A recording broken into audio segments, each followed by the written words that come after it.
So, first of all, this is not the H-bomb. H-bomb is coming. This is another milestone in setting up and demonstrating to the youth of this country how elections are being rigged.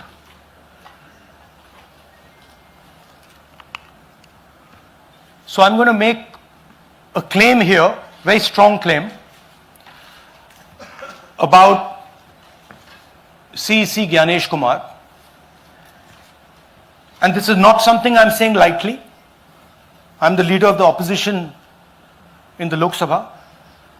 This is something I'm saying after solid proof that I'm going to show you, the youth of India, the people of India today. Proof that is black and white, absolutely clear, that the Chief Election Commissioner of India is protecting the people who have destroyed Indian democracy. I'm also going to show you the method by which votes are being added and deleted, and I'm going to show you how they are done, how that is done. In election after election, someone, some force, some group of people has been systematically targeting millions of voters for deletion across India. This is something that we've heard again and again and again. Different communities, mainly communities that are voting for the opposition, Dalits, Adivasis, minorities, OBCs, are specifically targeted. We had heard this many times, and now we found 100% proof of it. Please understand, I am not going to say anything on this stage that is not backed up by 100% proof. I am somebody who loves my country. I love my constitution. I love the democratic process, and I am protecting that process. And so I'm not going to say anything here that is not going to be based on 100% proof that you can determine. The burden of the judgment is yours. I am going to lay the proof in front of you. You will see it and say, actually, this is pretty solid proof. Aland is constituency in Karnataka. 6,018 votes. Somebody tried to delete 6,018 votes. We don't know the total number of votes that were deleted in Anand in the 23 election. They are much higher than 6,018. But somebody got caught deleting 6,018 votes. And it was caught, like most crimes, by a coincidence. What happened was, the booth level officer there noticed that her uncle's vote was deleted. And so she checked who deleted her uncle's vote, and she found that it was a neighbor. पड़ोसी ने uncle का vote delete किया था. उसने जाके पड़ोसी से पूछा कि आपने मेरे अंकल का वोट क्यों डिलीट किया. पड़ोसी ने कहा, मैं तो जानता ही नहीं, मैंने तो कुछ वोट डिलीट ही नहीं किया. Neither did the person deleting the vote know, nor did the person whose vote was deleted know. Some other force hijacked the process and deleted the vote. And as luck would have it, got caught. What does the operation look like? In Anand, 6,018 applications were filed, impersonating voters. The people who filed these applications actually never filed them. And we will show you evidence of that on this stage. The filing was done automatically using software. We will show you that. Mobile numbers from outside Karnataka, from different states, and you can see on the map, from different states were used to delete numbers in Aland. And it was done targeting Congress voters. So this was not random. We will show you again that these deletions were specifically targeting booths where the Congress party was winning. Here is example number 1, lady called Godabai. Someone created fake logins, deleted 12 voters, attempted to delete because then this was stopped. Godabai, of course, has no idea. Can you show us what Godabai has to say about this? Election ಟೈಮಿಗ ನಾ ಅರ್ಜಿ ಹಾಕಿಲ್ಲ, ನನಗೆ ಅದಕ್ಕೆ ಸಂಬಂಧ ಇಲ್ಲ, ಅದು ಯಾರು ಹೊಟ್ಟಿ ಕಿಚ್ಚಿಗೆ ಯಾರು ಏನ ಹಾಕ್ಯಾರ ಅನ್ನೋದು ನನಗೆ ಗೊತ್ತಾಗಿಲ್ಲ. So she has no idea. These were the cell phone numbers that were used to delete these people. These are not from Karnataka. These numbers are from different states. You can see here.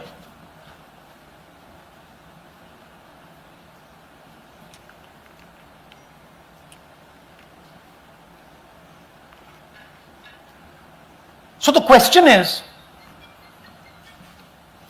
whose numbers are these? How were they operated? Where were they operated from? Who generated the OTPs to disturb the process? Now these are questions that arise out of this. Here's example 2, Suryakant. This gentleman apparently deleted 12 voters in 14 minutes. He filled 12 deletion forms in 14 minutes. I'd like you to meet him. He's here.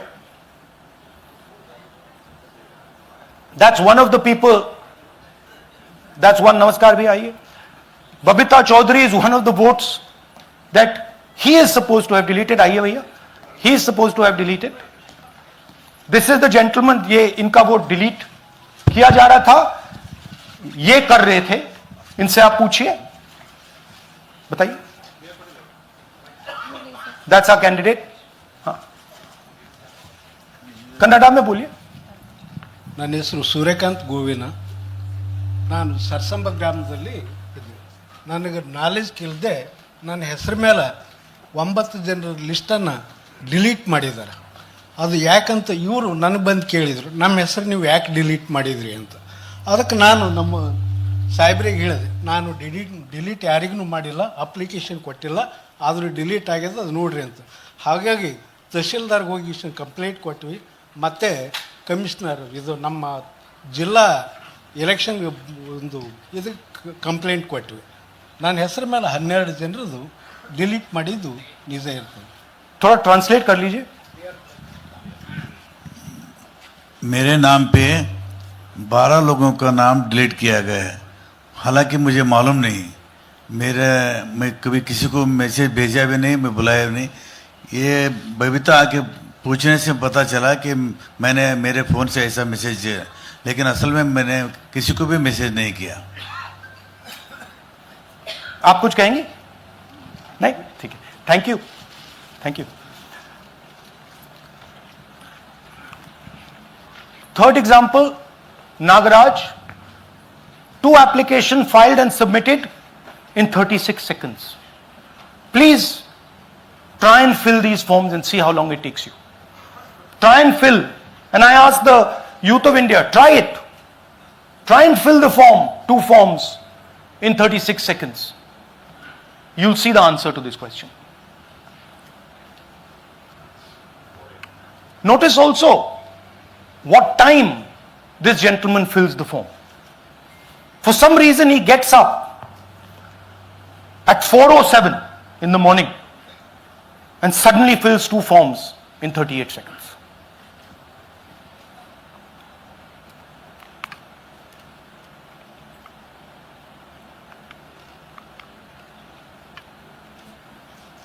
Now let's talk about how this is being done and why I'm saying, and we are saying, that this is being done in a centralized manner. And this is being done not using individuals, but using software. Look at the serial numbers. Serial number 1, serial number 1, serial number 1, serial number 1. Serial number 1 means that this is the first person whose name, this is the first name in the booth. So a software is picking up the first name in the booth and using it to delete voters. So someone ran an automated program that ensured the first voter of the booth was the applicant. That same person got cell phones from outside the state, used them to file the applications. And we are pretty certain that this was done in a centralized manner and it was done at scale. This was not done in a, at a worker level. This was done at a call center level. Okay? Targeted deletions in strong Congress booths. The top 10 booths with maximum deletions are Congress strongholds. Congress won 8 other 10 booths in 2018. This was not a coincidence. This is a planned operation. Now, let's come to why I'm making such a direct accusation about this gentleman, Gyanesh Kumar. There is an ongoing investigation on this matter in Karnataka. The CID of Karnataka has sent 18 letters in 18 months. 18 letters in 18 months to the Election Commission. And they have asked the Election Commission for some very simple facts. Number 1, give us the destination IP from where these forms were filled. Number 2, give us the device destination ports from where these applications were filed. And number 3, most important, give us the OTP trails, because when you file, you have to get an OTP. 18 times in 18 months. The CID of Karnataka has written to the Election Commission for this. And they are not giving it. Why are they not giving it? Because this will lead us to where the operation is being done from. And we are absolutely convinced where this is going to lead. I'll give you a little bit of the chronology. FIR is filed February 23. Karnataka CID writes to ECI requesting all details of these numbers and these transactions almost immediately in March. In August, EC gives a reply, doesn't fulfill any of the demands, and doesn't give us the information. Doesn't give the CID of Karnataka the information that will lead them to their destination. January 24, Karnataka CID writes to ECI again and says, please send us full information. No answer. Karnataka CID by September 25, last letter went in September 25, has written 18 reminder letters. While this is going on, the CEC of Karnataka writes to the Election Commission in Delhi and says, there is a matter. Please provide this information. And the CEC of Karnataka multiple times asks the Election Commission. No answer. Now this is absolute solid proof that Gyanesh Kumar is protecting the people who are doing this. This is also absolute solid proof, what I've shown you, that this is being done in a centralized way, this is being done at scale, and this is being done using large resources. Question is, who is the someone? And the answer is with the EC today. The Election Commission of India knows who is doing this. And I want every single youngster in India to know that they are attacking this. And this is your future. When they are not giving this information, they are defending the murderers of our democracy. And it is important that every youngster knows this. Your jobs, your future, your aspirations all come from this instrument.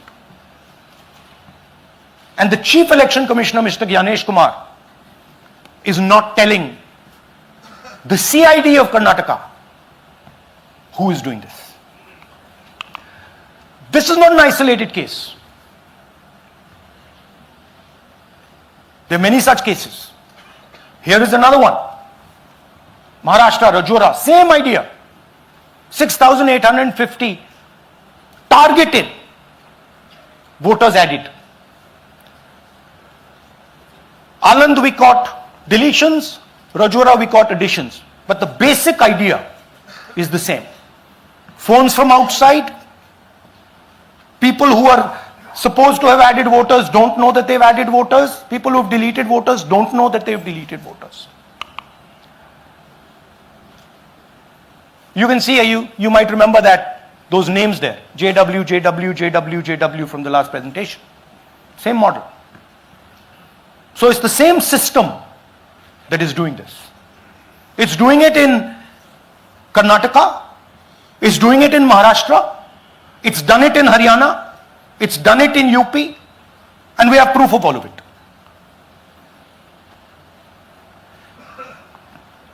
Names are being filled. Addresses, the address is Sasti, Sasti, Sasti, Sasti. Name is UQ, JJW.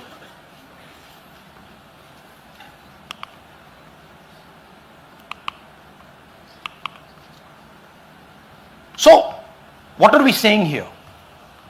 That the Chief Election Commissioner of India, Gyanesh Kumar, needs to stop protecting the people who are destroying Indian democracy. We have given you 100% bulletproof proof here. It cannot be doubted. You have seen it with your own eyes. Right? EC has to release this data of these phones, these OTPs, within a week. Otherwise, देखिए ये H bomb तो नहीं है, H bomb आ रहा है, hydrogen bomb आ रहा है.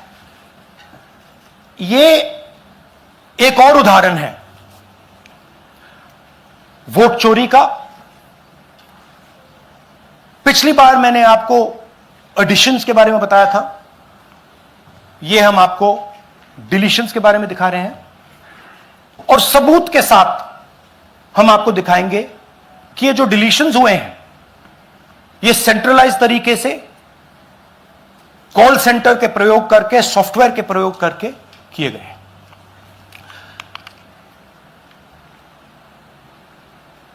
हमारे पास इस प्रेजेंटेशन में जो मैंने आपको अभी दिखाया 100% सबूत है, प्रूफ है कि ज्ञानेश कुमार जी हिंदुस्तान के चीफ इलेक्शन कमिश्नर वोट चोरों की रक्षा कर रहे हैं. और यह मैं आपको अभी दिखाने जा रहा हूं.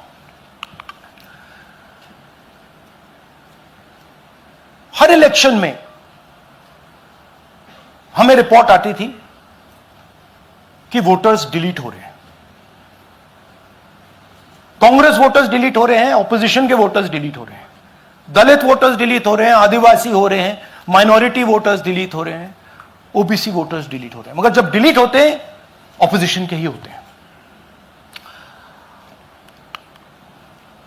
कर्नाटक में आलंद कंस्टिट्यूएंसी है, यहां पे चोरी पकड़ ली,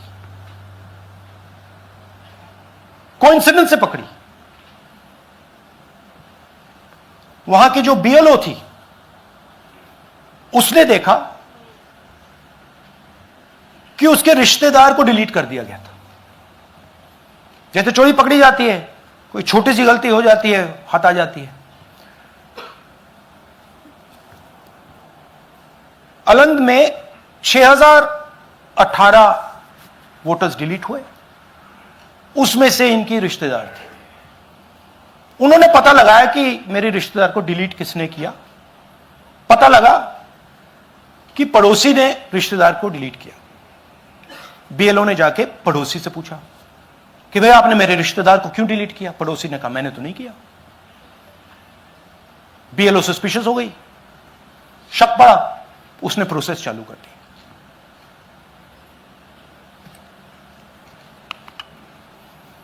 पता क्या लगा कि कोई ना कोई, किसी ने अलंद में वोटर डिलीशन सिस्टमैटिकली ऑर्गेनाइज तरीके से, सेंट्रलाइज तरीके से किया।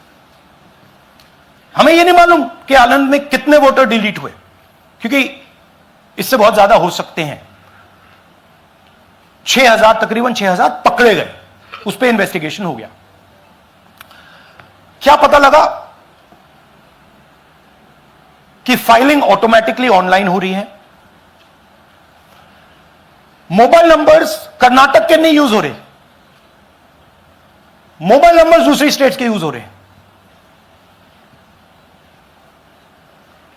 इनफैक्ट कर्नाटक के नंबर थे ही नहीं उसमें। मतलब आप दिल्ली में बैठे डिलीट कर रहे हो, आपका नंबर तमिलनाडु का है। आप गुड़गांव में डिलीट कर रहे हो, आपका नंबर झारखंड का है।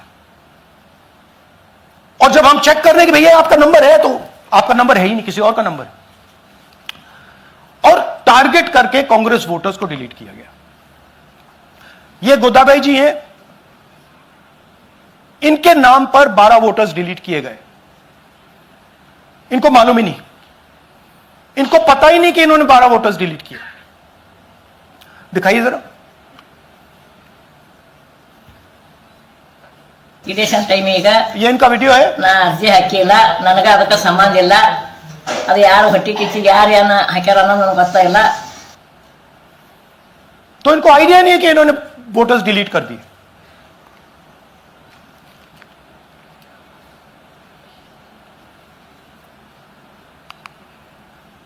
ये सारे के सारे जो नंबर्स हैं, ये कर्नाटक के नंबर्स नहीं हैं, ये अलग अलग स्टेट्स के नंबर्स हैं। और इन नंबर्स को आप फोन करके देखिए, रिप्लाई नहीं आता है।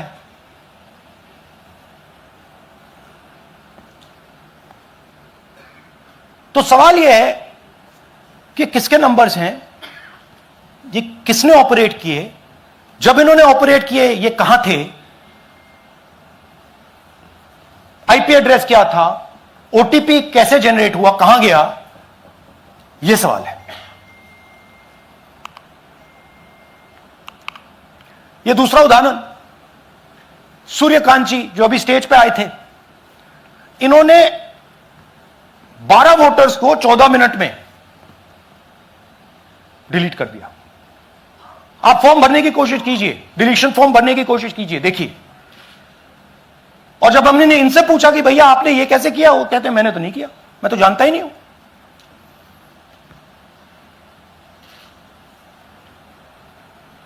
बबीता चौधरी जी का इन्होंने एक नाम डिलीट किया, यहां खड़ी हैं बबीता जी, यहां हैं, सूर्यकांत जी यहां हैं। आ जाइए जरा स्टेज पे, एक सेकंड आ जाइए। ये दोनों खड़े हैं यहां पे, सूर्यकांत जी, बबीता जी। इनको मालूम ही नहीं कि इन्होंने डिलीट किया। Thank you. नागराज जी, इन्होंने 2 एप्लीकेशन 36 सेकंड में फाइल कर दी है। और मजे की बात देखिए, ये 4 बजे सुबह उठ के फाइल कर रहे हैं। पता नहीं क्या हुआ, 4 बजे सुबह कहा कि भैया मैं 2 वोटर को डिलीट करूंगा, और कितने 36 सेकंड में डिलीट कर दिए, फिर सो गए।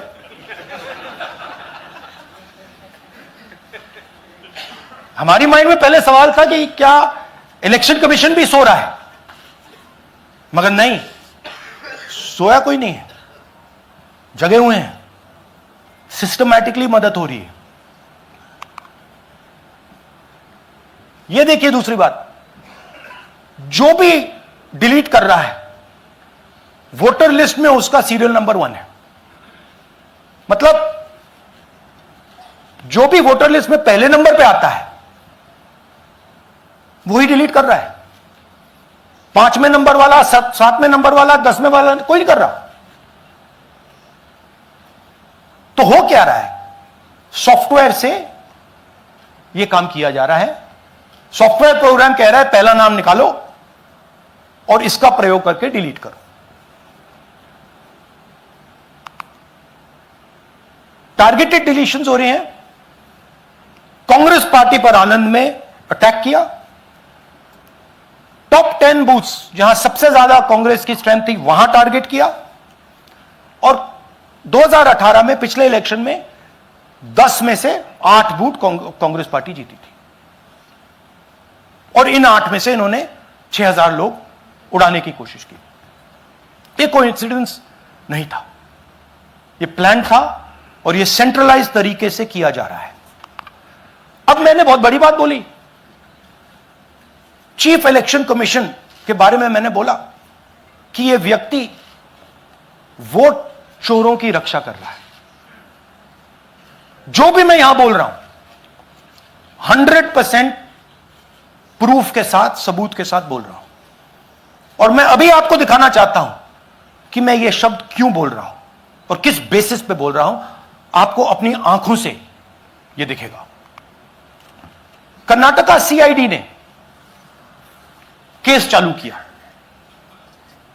कि ये वोटर कौन है, ये फोन किसके हैं, ये आईपी एड्रेस क्या है, ओटीपी कहां गया, इन चीजों के बारे में इन्वेस्टिगेशन शुरू होती है। कर्नाटक सीआईडी ने हिंदुस्तान के इलेक्शन कमीशन को 18 चिट्ठियां लिखी हैं।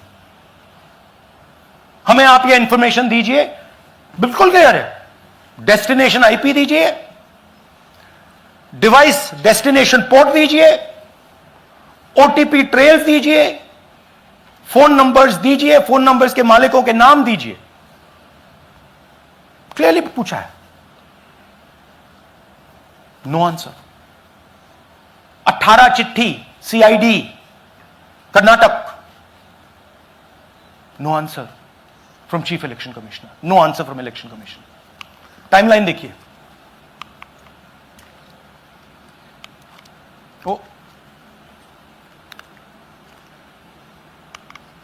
ओके, फरवरी 23 में इन्वेस्टिगेशन शुरू होती है। मार्च 23 में कर्नाटका सीआईडी चिट्ठी लिखती है ईसीआई को कि हमें सारे डिटेल्स दे दीजिए। अगस्त में इनकंप्लीट डिटेल्स दी जाती हैं, जिससे कोई इन्वेस्टिगेशन आगे नहीं बढ़ेगा। जिन चीजों की जरूरत थी वो नहीं दी, जिसकी जरूरत नहीं थी वो सारी दे दी। पहला सबूत। दूसरा सबूत, 18 बार रिमाइंडर लेटर गए हैं। आपको अगर सीआईडी एक बार लेटर भेज दे और आप नहीं गए, आप जानते हो क्या होगा। यहां पे इलेक्शन कमीशन को 18 बार लेटर गए हैं, कुछ नहीं हुआ है। बाद में क्या होता है, कर्नाटक ईसी इलेक्शन कमीशन को लिखता है, कहता है भैया हमें दे दीजिए, आपको इंफॉर्मेशन देना पड़ेगा। No reply. मार्च 25 में आखिरी लेटर सितंबर में गया है, कुछ ही दिन पहले। No reply from EC. यह है सबूत कि ज्ञानेश कुमार जी वोट चोरों की रक्षा कर रहे हैं, और यह ब्लैक एंड व्हाइट सबूत है, इसमें कोई कंफ्यूजन नहीं है कहीं।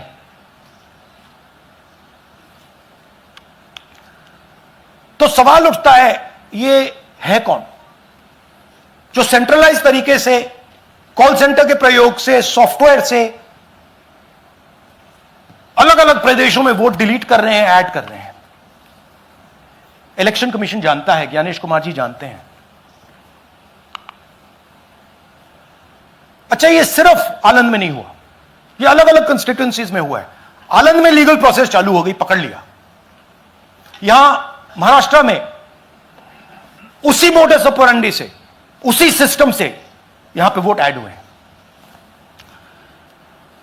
आनंद में डिलीट, रजौरा में एडिशन,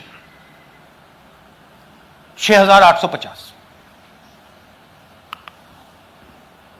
आपको याद होगा पिछले प्रेजेंटेशन में मैंने आपको नाम दिखाए थे, ये देखिए वही नाम यहां है। वही सिस्टम महाराष्ट्र में चल रहा है जो कर्नाटक में चल रहा था। नाम वैसे ही है, JW JW JW, पता वैसा है JW JW, नाम यू ऐसे किसी ने टाइप करके लगा दिया। तो जो ये काम कर रहा है, ये उत्तर प्रदेश में, हरियाणा में, बिहार में, कर्नाटक में, महाराष्ट्र में वही कर रहा है।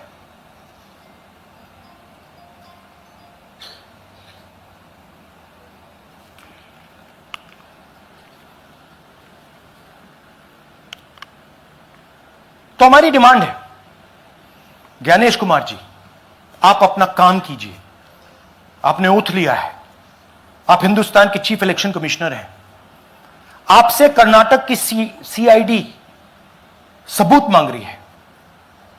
आप कर्नाटक की CID को यह सबूत 1 सप्ताह के अंदर दे दीजिए, नहीं तो पूरा हिंदुस्तान के सारे युवा इस बात को एक्सेप्ट करेंगे कि आप हिंदुस्तान के कॉन्स्टिट्यूशन, हिंदुस्तान के संविधान की हत्या में शामिल हो, हिंदुस्तान के संविधान की रक्षा नहीं कर रहे हो, और वोट चोरों की आप मदद कर रहे हो। Thank you. और थोड़ी देर में हम आपको हाइड्रोजन बॉम्ब दिखाने जा रहे हैं। नहीं, आज नहीं, थोड़ी देर में उसकी प्रिपरेशन चल रही है, क्योंकि हम देखिए, मैंने टीम से कहा है कि अगर मैं स्टेज पे जा रहा हूं, ब्लैक एंड व्हाइट प्रूफ नहीं होगा, मैं नहीं जाऊंगा। अगर ब्लैक एंड व्हाइट प्रूफ होगा, जो कोई मतलब उसको निगेट नहीं कर सकता, मैं जाऊंगा। मैं देश के कॉन्स्टिट्यूशन की रक्षा कर रहा हूं, संविधान की रक्षा कर रहा हूं, मैं लोकतंत्र की रक्षा कर रहा हूं, और मैं सच्चाई आपके सामने रख रहा हूं। बहुत बहुत धन्यवाद, नमस्कार, जय हिंद। सर, 3 सवाल। PTI से संजीव चोपड़ा। या राहुल जी, दिस साइड। या राहुल जी इधर, हाँ, कहाँ है? To your right. हाँ, हेलो। राहुल जी, आज आपने नया खुलासा किया है कि कैसे वोट चोरी हो रही है। आपने पहले भी महादेवपुरा के बारे में बताया कि कैसे एडिशंस हो रही हैं, अब आपने बताया कैसे डिलीशंस हो रही हैं।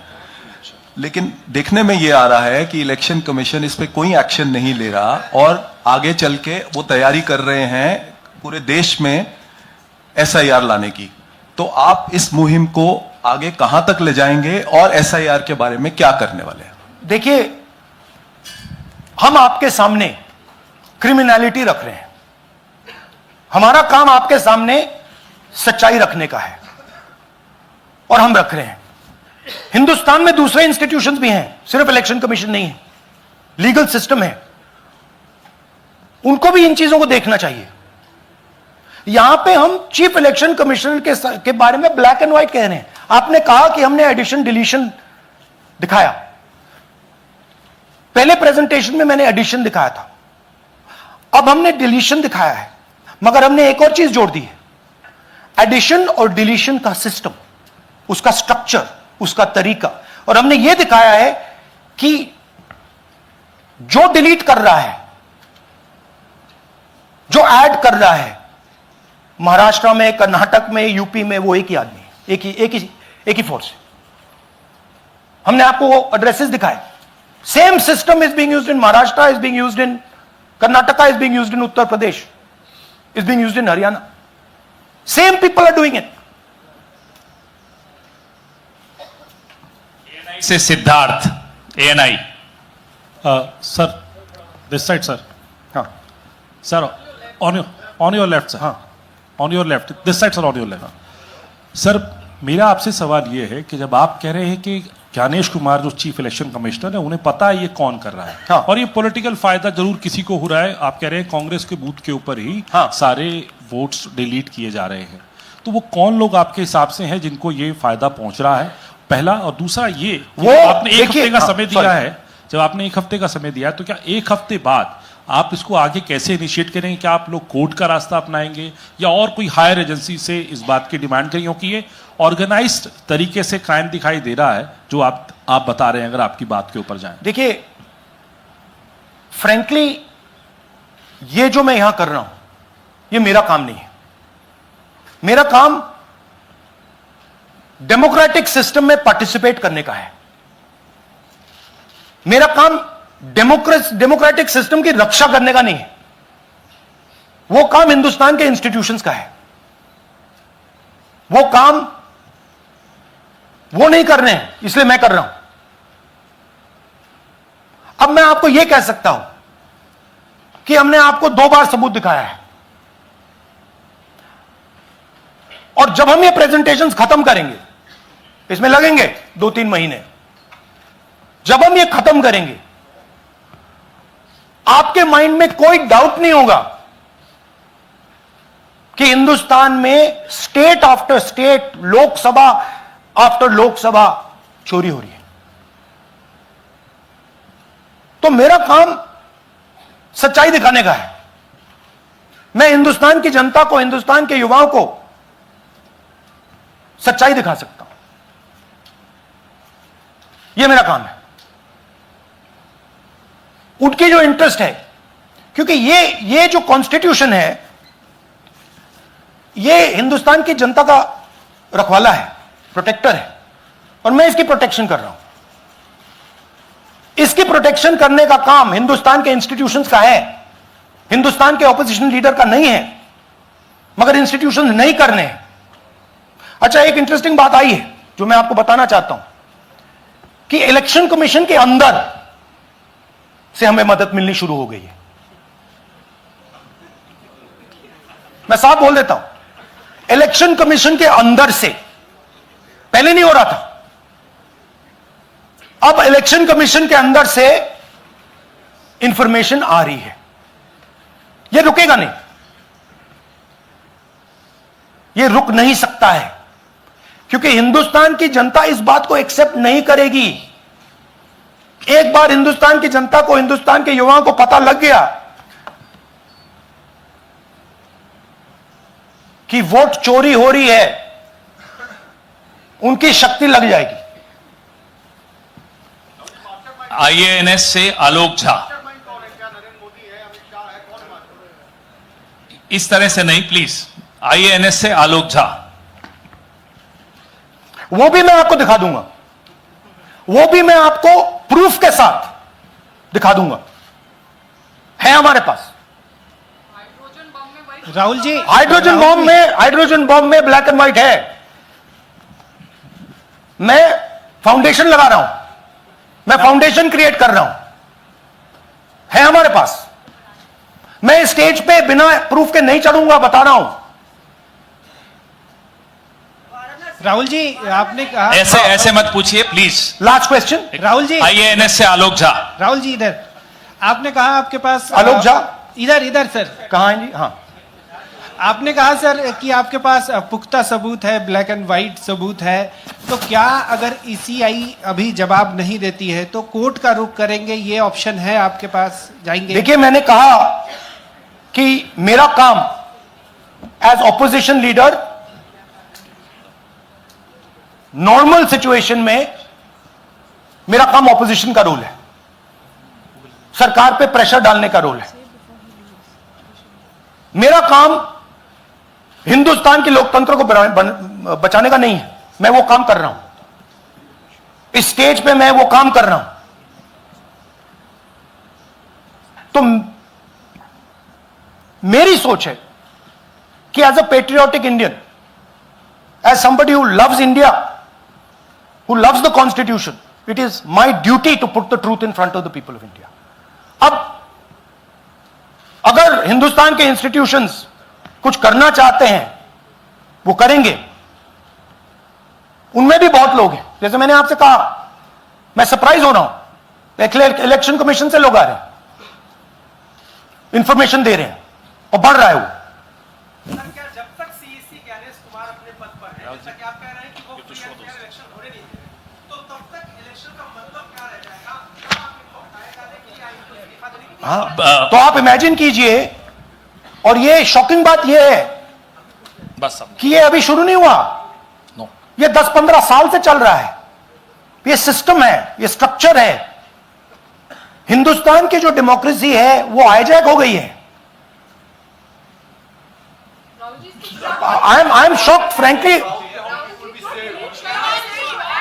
Democracy, brothers and sisters, democracy can only be saved by the people of India. Nobody else can save democracy. Rahul Gandhi can come here and say something and say this is the truth. But the people of India, who I believe in, who I love, can do it. The day the people of India realize that आपका जो लोकतंत्र है, आपका जो संविधान है, वो आपसे चोरी हो गया है, उस दिन काम हो जाएगा। Thank you. अब आप लोग अपने स्थान पर खड़े हो जाइए राष्ट्रगान के लिए। ये है इनकी डिटेल लिस्ट, देख लीजिए।